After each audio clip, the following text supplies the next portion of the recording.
All right, transformations. Transformations are just moving points given directions, and there are a few different types. We can have a rotation, a translation, and a reflection. Okay, so we can have rotation, translation, or reflection. A rotation tells us about rotating the graph or a point to a new place. A translation is like a slide where you move it up, down, left, or right, or a combination a certain distance. And a reflection is whenever we flip it across something. So for instance, number 1 says a rotation. So rotation 180 degrees about the origin. Now we're going to only worry about rotations in blocks of 90 degrees. You can rotate any degree, but it would be difficult to plot and it would be past the scope of what we're going to look at. So a rotation 180 degrees about the origin. Here's point Y, and if we want to rotate it 180 degrees around the origin, 180 degrees is a half circle. It doesn't give us a direction because it doesn't matter whether we rotate clockwise or counterclockwise. If we go 180 degrees, it'll be upside down. So the best way I've found to do this is to either mentally rotate it or physically rotate it. If you physically rotate it about the origin, we would twist the entire paper upside down, 180 degrees. So if we twist the paper 180 degrees, then that's what this point would look like. Now, if we imagine the graph is up and down correctly right now, then this point would be at 1, 2, 3, 4, 4, 1, 2, 3, 4, 5. 4, negative 5. So this point would be 4, negative 5 where it is. So I'm going to put the paper back, and then I'm going to go to 4, negative 5. 1, 2, 3, 4, down 5, 4, negative 5 right here.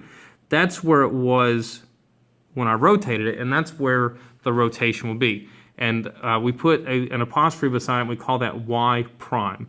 So the point Y was rotated 180 degrees, and it went down here, and this is Y prime after the rotation. And that's how you do a rotation. If you're doing a rotation that's not 180 degrees, then it will give you a direction. For instance, number 5, it says rotation 90 degrees clockwise. So we have to look at the direction. Clockwise is the way a clock goes, which is this way. And 90 degrees is 1/4 of a turn. So again, you can do it mentally visualize rotating that point 90 degrees or physically rotate the paper 90 degrees clockwise. Then make note of where that point would be if this were a regular up and down orientation of the graph. So that would make this the y-axis, this the x-axis, up, down. So this would be at 1, 2, 3, 4, negative 2. 4, negative 2 is where this point would be after the rotation. So we go back and we go to 1, 2, 3, 4, negative 2, and that will be E prime. And so we've done our 90 degrees clockwise rotation. Now, translations, we'll do that one next, and there are a couple ways that we can do a translation. We can either just give directions like what number 2 says, 4 units right and 10 units down, in which case we just go to our point and we do what it says. We do 4 units right, 1, 2, 3, 4, 10 units down, 1, 2, 3, 4, 5, 6, 7, 8, 9, 10. That is the location of our new point, so that will be F prime. We could also be given a translation in terms of what we're doing to x's and y's. So this is the same kind of translation, but we're told different. This says x minus 3, y minus 3. Well, this is just a direction. Minus 3 on a graph would mean left 3. So that's just left 3.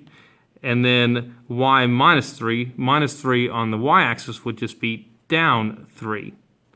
So left 3 and down 3. If it were positives, it'd be right and up, or some combination. So left 3 and down 3, 1, 2, 3, 1, 2, 3, and here is K prime. That's it. Now, reflections may be the toughest one, but we're going to be only reflecting across an axis or a simple equation. You can reflect across any line, but what we need to do is we graph the line of reflection, and then we just make a mirror image of the point on the other side. So for instance, let's look at number 9. reflection across x equals 3. So we're going to plot x equals 3. So x equals 3 is right here, 1, 2, 3. Here's x equals 3. It's a line up and down through there.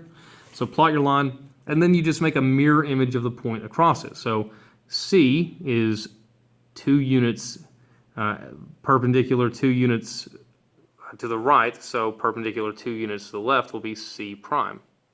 That's it. Okay? The toughest thing I think that we can do is going to be reflecting across an equation. So we'll try number 10 here. It says across y equals negative x. Well, we have to plot this. So remember, negative 1 is our m, and our b in this case is 0 because it doesn't have anything out here. So we'll go to y-intercept, plot it, apply our slope, negative 1 over 1, so we'll go down 1, right 1, and we do that until we have our line.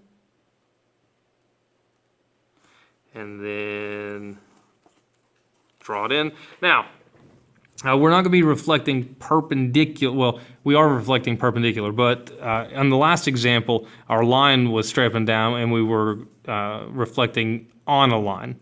We don't have that to reflect on. What we're going to do is we're going to find where perpendicular to this line would be, so 90 degrees to that line. And you can see that's across those diagonals. So we have to reflect this across the line the exact same distance at where it's also going to be perpendicular to this reflection line. So if this is 3 diagonals up and to the right, we're going to go 3 diagonals down and to the left for D prime. So you can see if I were to fold across that line of reflection, the D and D prime points would overlap or be against each other. And so that's your 3 types of transformations we're going to look at. So I did several of your problems here. I'm going to flip the paper, and you'll see the rest of it is just going to be more reflections, rotations, and translations, but with triangles and then quadrilaterals. This is not different. I'm going to save these problems for you to try, and you do these the same way, but you just do every single point in the polygon. So for instance, I guess I'll do a couple. For instance, on 13, reflection across y equals negative 2. So I'm going to find y equals negative 2 and plot it. That's right here. Now reflect across it. Okay, r is 1 unit down, so r prime will be 1 unit up. S is 3 units down here, so we go 3 units up here for S prime. I'm going to connect them while I'm working on it because that line has to match. And then Q is 2 units down here, so I'll go 2 units up here for Q prime. And then just connect the points, and I've got my reflected polygon. And they all work the same way. So you just do the process for as many points as there are, and then you have your reflection, your rotation, or your translation.